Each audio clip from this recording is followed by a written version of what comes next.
Shalom, selamat pagi. Tuhan memberkati kita semua. Kita terus sedang belajar firman Tuhan bahwa proses itu pada ujungnya akhirnya akan melahirkan karakter ilahi. Jadi proses ilahi akan melahirkan karakter Kristus dalam kehidupan kita. Karena itu kita harus melihat sebuah pandangan bahwa apapun yang terjadi dalam hidup kita dari pihak setan, dunia ingin menjebak dan menghancurkan kita lewat semua peristiwa dan kejadian yang terjadi dalam hidup kita yang tidak baik, tidak enak menurut kita. Setan pakai itu untuk menghancurkan kita. Tetapi sebenarnya kalau kita bisa melihat dari sudut pandang Tuhan, maka kita akan melihat bahwa apapun yang terjadi, kita harus tetap percaya Tuhan tidak pernah tinggalkan kita. Kita tetap harus berespon, bereaksi benar, berjalan dalam jalan-jalan Tuhan sehingga kita bisa sampai pada yang namanya proses perubahan, transformasi karakter kita menjadi karakter ilahi, karakter Kristus. Karena itu tetaplah pegang firman Tuhan dan kita terus membangun saat teduh kita pagi ini dengan pembacaan Alkitab setahun kita dari kitab Imamat pasal pertama sampai pasal ketiga ayat 17. Lalu saudara jangan lupa membaca kitab Markus pasal pertama ayat 29 sampai pasal kedua ayat yang ke-12 dan Mazmur pasal 35 ayat 17 sampai ayat 28. Dan hikmat yang perlu kita pelajari dari kitab Amsal Sulaiman adalah Amsal pasal 9 ayat 13 sampai ayat yang ke-18.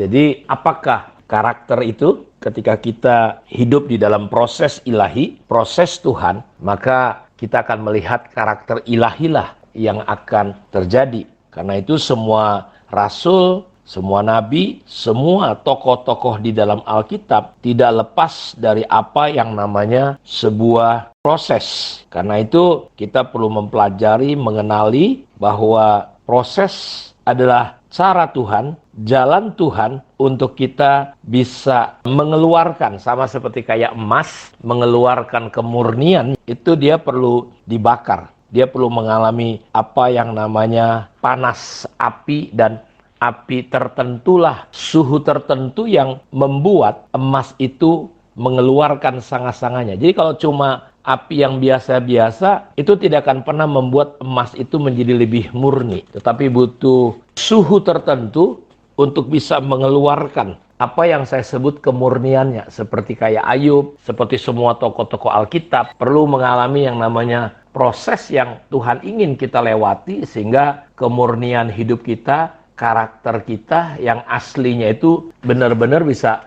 keluar. Jadi sehingga yang kotor-kotor, yang tidak baik, yang tidak benar, ketika proses itu terjadi, maka kita akan sama-sama tahu bahwa karakter itu bicara tentang keaslian, bicara tentang siapa diri kita yang sebenarnya. Dan apa yang terjadi ketika proses itu datang, kita akan mengerti, karena keaslian diri kita itu akan betul-betul nampak sedemikian rupa. Kalau kita punya kepahitan, kita punya pencapaian, kita punya hal-hal yang negatif, ketika tekanan itu datang, maka itu akan terjadi. Karena itu Daud berkata bahwa tertindas itu baik bagiku. Karena supaya apa? Di Mazmur 119 dia berkata, supaya aku tidak menyimpang dari jalan-jalan Tuhan. Supaya aku memegang perintah-perintah Tuhan. Karena itu kalau kita baca seperti yang saya coba ajak Bapak Ibu untuk membaca tentang bagaimana kita perlu mengatakan ya kepada proses Tuhan di dalam kehidupan kita.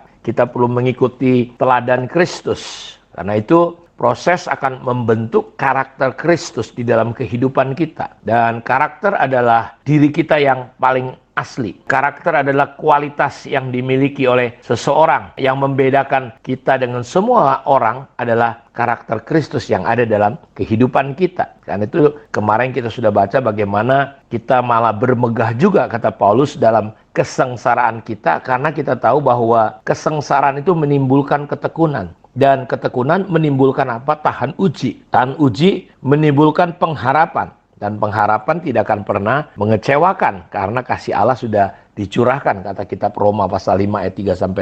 Jadi Paulus juga menulis kepada gereja yang ada di Galatia bagaimana Dia berkata di dalam kitab Galatia 4 ayat 19, "Hai anakku, karena kamu aku menderita sakit bersalin lagi sampai rupa Kristus menjadi nyata di dalam kamu."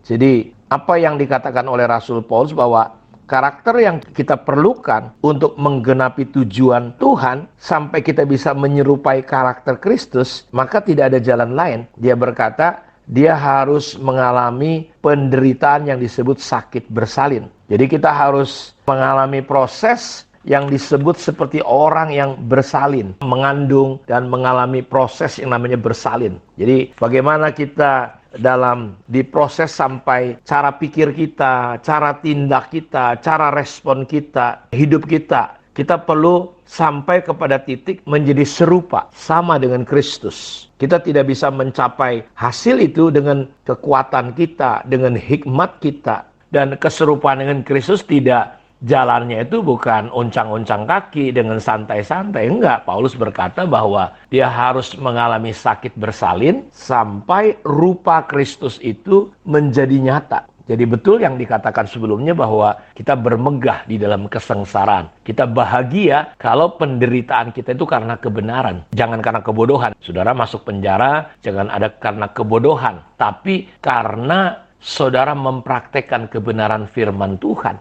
Banyak orang menderita bukan karena kebenaran, tapi karena kebodohan. Sehingga dia menderitanya bukan karena Tuhan. Tentu dia tidak bahagia. Bukan itu yang saya maksud untuk mencapai karakter Kristus. Jadi kita nggak akan pernah bisa mencapai hasil keserupaan dengan Kristus. Karakter itu muncul dari hidup kita kalau kita pakai kekuatan manusia, hikmat manusia. Jadi kita membutuhkan yang namanya perubahan, transformasi secara supranatural yang dilakukan oleh Roh Kudus kepada kita. Jadi bagaimana Yesus sendiri kita tahu dia bisa menggenapi tujuannya ya, dan mengembangkan pelayanannya sampai karakternya terbentuk, menjadi proses bertumbuh dari masa kanak-kanak menjadi dewasa sampai kepada tujuan, kepada ujung yang Bapa di surga rencanakan. Sehingga dia berkata, Bapa muliakan aku karena aku telah memuliakan engkau. Dengan apa? Dengan jalan mengerjakan pekerjaan yang telah engkau berikan kepadaku. Jadi dia betul-betul finishing well. Dia sampai pada titik apa yang telah didesain jadi ketika dia ada di bumi. Nah pertanyaannya apakah desain surga, desain Tuhan di kekekalan untuk kita itu bisa tercapai di akhir hidup kita? Atau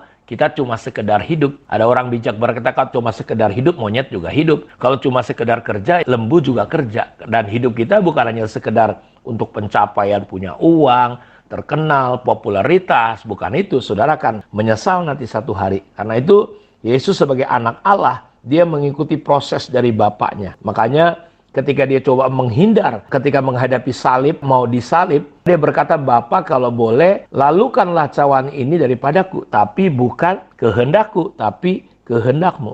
Jadi kita lihat tujuan utama proses Tuhan dalam hidup kita adalah untuk membentuk kita menjadi segambar dengan Kristus. Secara perlahan-lahan, progresif. Di dalam kitab Roma pasal 8 ayat 29, sebab semua orang yang dipilihnya dari semula, mereka juga ditentukan dari semula. Untuk apa? Menjadi serupa dengan gambaran anaknya. Supaya ia anaknya menjadi yang sulung di antara banyak saudara. Jadi menjadi serupa dengan Kristus. Adalah cara lain untuk mengatakan bahwa karakter Kristus hanya terbentuk dalam setiap kita. Seperti di dalam Yesus untuk benar-benar mengerti dan mengenapi tujuan Allah dalam hidupnya. Kita harus menjalani proses pendewasaan yang sama seperti yang Yesus jalani. Karena itu dia membutuhkan waktu. Kita butuh waktu. Jadi saya percaya proses Tuhan sedang berlangsung terus dalam hidup kita secara konsisten. Dan kita tinggal belajar untuk berespon tidak keluar daripada kebenaran firman Tuhan. Ya, karena itu saya mau katakan bahwa banyak orang boleh saja memiliki karunia dan talenta yang hebat. Tetapi kalau dia nggak didukung oleh karakternya yang baik, ya, memiliki integritas, memiliki sikap hormat benar kepada pemimpin, nggak bisa bikin apa-apa, saudaraku. Karena pelayanan kita, hal-hal yang rohani perlu didukung. Doa saudara nggak efektif ketika karakter kita buruk. Makanya seorang pria yang punya karakter buruk, tidak menghormati istrinya, doanya nggak didengar Tuhan. Karena itu saya berdoa, biar pewahyuan ini beberapa hari ke depan ini kita terus belajar tentang proses akan melahirkan karakter Kristus. Mari kita berdoa. Tuhan terima kasih, Engkau memberkati semua umat-Mu dimanapun mereka berada. Biar ada kasih karunia, ada kemurahan. Kami bisa melihat tuntunan Tuhan untuk hidup kami, untuk menjalani hidup ini. Dan tetap bersyukur, tetap bersuka cita apapun yang terjadi. Dan tetap di dalam jalan-jalan Tuhan. Sampai rupa Kristus menjadi nyata. Dalam nama Yesus kami berdoa. Amin. Tuhan memberkati kita semua. Shalom.